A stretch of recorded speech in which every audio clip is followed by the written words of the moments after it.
अस्सलामुअलैकुम। ये रेडियो सदाए हुर्रियत जम्मू कश्मीर है। नसीमा खातून से मुख्य समाचार सुनिए। स्वयं निर्णय के अधिकारों की बात तो दूर की है, भारत द्वारा अवैध रूप से अधिकृत जम्मू कश्मीर में जनता को मूल मानव अधिकार भी प्राप्त नहीं है। कश्मीरियों को सभी मूल मानव अधिकारों से वंचित कर भारतीय जनता पार्टी शासित भारत ने सभी अंतर्राष्ट्रीय कानूनों का उल्लंघन किया है। भारत द्वारा अवैध रूप से अधिकृत जम्मू कश्मीर में जीवन के अधिकार, प्रतिवाद तथा अभिव्यक्ति के अधिकारों सहित जीवन के सभी मानव अधिकारों का उल्लंघन हो रहा है। भारत विश्व का तथाकथित सबसे विशाल प्रजातंत्र भारत द्वारा अवैध रूप से अधिकृत जम्मू कश्मीर की जनता को सभी प्रजातांत्रिक अधिकारों से वंचित किए हुए है। भारत कश्मीरियों के प्रजातांत्रिक अधिकारों को कुचलने के लिए पार्श्विक शक्ति का प्रयोग कर रहा है।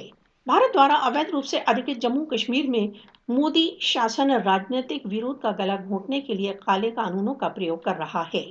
भारतीय अधिकारी दमित फिलिस्तीनियों के प्रति एकता अभिव्यक्त करने के लिए काले कानून द्वारा कश्मीरी लोगों को गिरफ्तार कर रहा है। भारत विरोधी नारे लगाने के लिए अपने विशिष्ट स्टाइल के लिए विख्यात मौलाना सर्जन बरकती को फिलिस्तीनियों की यातनाओं पर बोलने के लिए शनिवार को गिरफ्तार कर लिया गया। भारतीय पुलिस ने इसराइल विरोधी प्रतिवाद करने के लिए बादशाही बाग तथा श्रीनगर के अन्य क्षेत्रों में 28 युवकों को गिरफ्तार कर लिया। एक कश्मीरी कलाकार मुदस्सिर गुल को फिलिस्तीन पर एक ग्रेफिटी की ड्राइंग पर काले कानून पब्लिक सेफ्टी एक्ट के अंतर्गत गिरफ्तार कर लिया गया।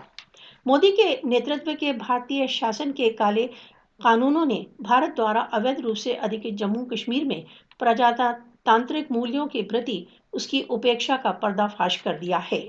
आरएसएस समर्थित भारतीय सरकार ने अपनी क्रूर नीतियों द्वारा भारत द्वारा अवैध रूप से अधिकृत जम्मू कश्मीर को उसके निवासियों के लिए नरक बना दिया है। भारत द्वारा कश्मीरियों के स्वयं निर्णय के अधिकारों सहित उनके मूल अधिकारों का बहिष्कार अंतर्राष्ट्रीय कानूनों तथा राष्ट्रसंघ चार्टर का उल्लंघन है। भारत किस प्रकार एक प्रजातांत्रिक गणतंत्र का दावा कर सकता है जब वह कश्मीरियों के मूल अधिकारों से इनकार कर रहा है।